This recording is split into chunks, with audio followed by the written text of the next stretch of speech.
Welcome back to God Rock Radio. I'm Jack the Agnostic Garcia, and let's get right into it. Now, after World War I, which of course happened between 1914 and 1918, Germany was engulfed in massive war debt, and of course massive inflation. And the crippled nation turned to a demonic leader, Adolf Hitler, who prescribed a restructuring of German society along dictatorial and racial or racist lines. Hitler preached his unholy program of demographic revolution in writings and speeches, and rather than continue ruling themselves, many Germans preferred to surrender their will to his. And once lifted into power in 1933, Hitler proceeded to fulfill his, rather satanic campaign promises. Germany initiated a rearmament program anticipating a war of genocide and expansion. The country was just beginning to recover from the Great Depression, and the rearmament program drew on unutilized labor as well as capital resources, and initially it appeared to improve the German economy without causing massive inflation. Hitler's first military goals were to annex Austria and destroy Czechoslovakia. This was the first war in a four-war program. Planes and tanks built during the early 30s were slated for the Second War against England and France, which Hitler anticipated to be far more difficult. Stage 3 of Hitler's four-war plan was to be against the Soviet Union, which the Germans rather foolishly expected to be quick and easy. The hoped-for rapid conquest of the Soviet Union would provide vast lands for German settlers after the Russian inhabitants had been killed or expelled. Now, the Fourth War would have been against the United States, or was against the United States. This was also thought to be simple once battle was engaged. The Americans were considered by the Nazi Schweinhunds to be as weak and inferior as the Soviets. This, of course, was another big mistake. But because they were far away and had a large navy, America had a pretty good navy, bomber planes, which could cross the Atlantic without refueling, and return without refueling, of course, along with super battleships, would be put into construction after the first three phases of the four-war plan. Now, the question is, why were these insane and demonic plans not nipped in the bud by the German people? Well, because inside the German nation itself, massive and increasing support for the Nazi regime among civilians and the military, combined with the controls of Hitler's dictatorship, a dictatorship which many Germans had actually wanted, muted any and all opposition. Now, with the German invasion of Poland in September 1939, World War II, Hitler's twisted and satanic iron dream and racist demographic revolution begins. Now, inside the German nation itself, the mass killing of the elderly, the sick, the handicapped, and the mentally ill went into full-tilt boogie. These were Germans who were thought to be inferior and unproductive. Now, while in Poland, the inferior race of Hitler's perverse ideology, the Jewish people, were placed into concentration camps, which of course were inhuman and hellish places of mass extermination. Sadly, this mass genocide would be basically repeated in every nation conquered by the Third Reich during the bloody years, 1939 to 1945, of this massive and unholy conflict. With the slaughtering of millions of gypsies, gays, Christians, atheists, and of course Jews who took the brunt of this mass slaughter, in my opinion, amounts to nothing less than the greatest tragedy ever to befall the human race. Now, in June 1979, Pope John Paul II came to Auschwitz, the grim extermination camp which lay within his former diocese when he was the Archbishop of Krakow in Poland. There, Pope John Paul II knelt in prayer on the, bare, cold concrete floor of the death cell of Raymond Maximillian Maria Colby. Colby's case for canonization and sainthood was, to say the least, rather difficult. It had caused much argument and debate within the Church of Rome and the Vatican itself. Colby was born on January 7th, 1894. At the age of 10, he receives a vision of the Blessed Virgin Mary. Mary is holding out two glistening crowns, one that is white and one that is red. This, of course, changes the young Colby's life forever.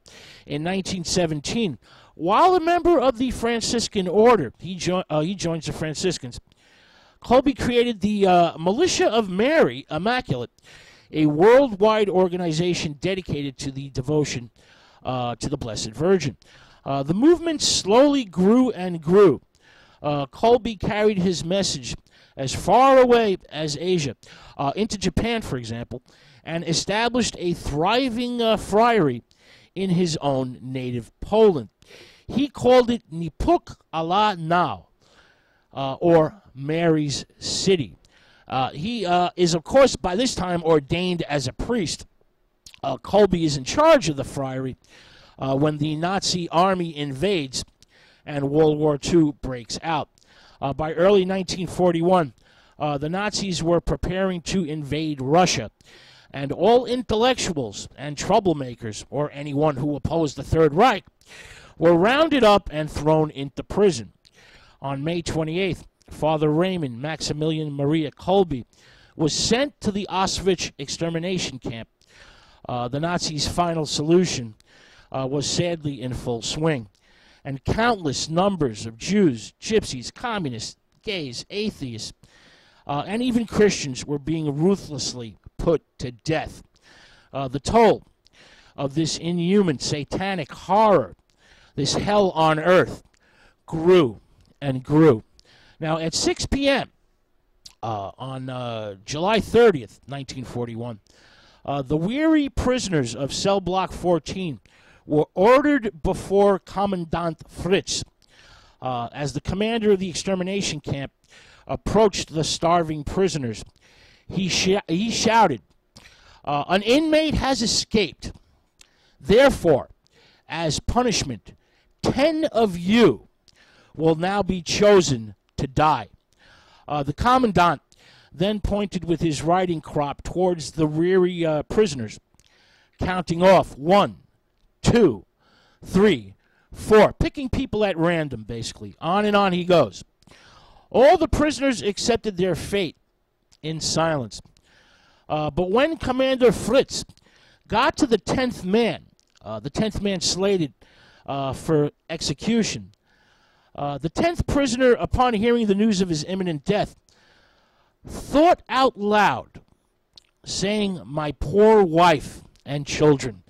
And at that very moment, Father Raymond Maximilian Maria Colby stepped up from the line of weary and starving prisoners and said to the German commander, "I have no wife and children. Let me be chosen in his place." "Who the hell are you?" asked Commandant Fritz. "I am a Roman Catholic priest," answered Father Colby. "Very well," said the German officer. "One is just as good as another. Take them away." So the 10 men were then stripped naked and placed in a cold, dark cell, basically a bunker, a cell in which there was neither furniture or blankets. And so the 10 men were left to slowly starve to death. Father Colby did his best to comfort his fellow sufferers, leading them in prayers and hymns. And slowly, the 10 men, one by one, died. Towards the end of this, hellish ordeal, only 4 men were left alive. The commandant of Auschwitz then decided to visit the starving condemned men, for the officer was not too happy with the fact that it was taking these men far too long to die. As the officer entered the cold and dark concrete cell, he said, "You have delayed us long enough. We're tired of waiting for you to die." And so, on August 14th, 1941, Father Colby and the 3 remaining starving inmates inside the cold, dark cell died by lethal injection. Now, Father Colby's case for sainthood would years later provoke consternation within the Vatican itself. 2 miracles of healing had already been credited to him since his death, and under the rules of the Roman Catholic Church, this was enough to qualify Colby as a martyr for sainthood. But since Father Colby had technically not been killed for his faith in Christ, he dies in the place of another man. He could not be venerated as a martyr. Now, as a concession, Pope Paul VI declared Colby a martyr of charity, but this term had no official standing. So Father Colby could still not be venerated as a martyr and transformed into a saint. This did not exactly satisfy Father Colby's proponents, among them the Archbishop Karol Wojtyła, the future Pope John Paul II. In 1982, before a massive crowd, Pope John Paul II canonized Father Raymond Maximillian Maria Colby, thus changing the criteria for sainthood for the first time in centuries. Father Colby was destined to be the first in a new category of saint, martyr of charity. His feast day is August 14th.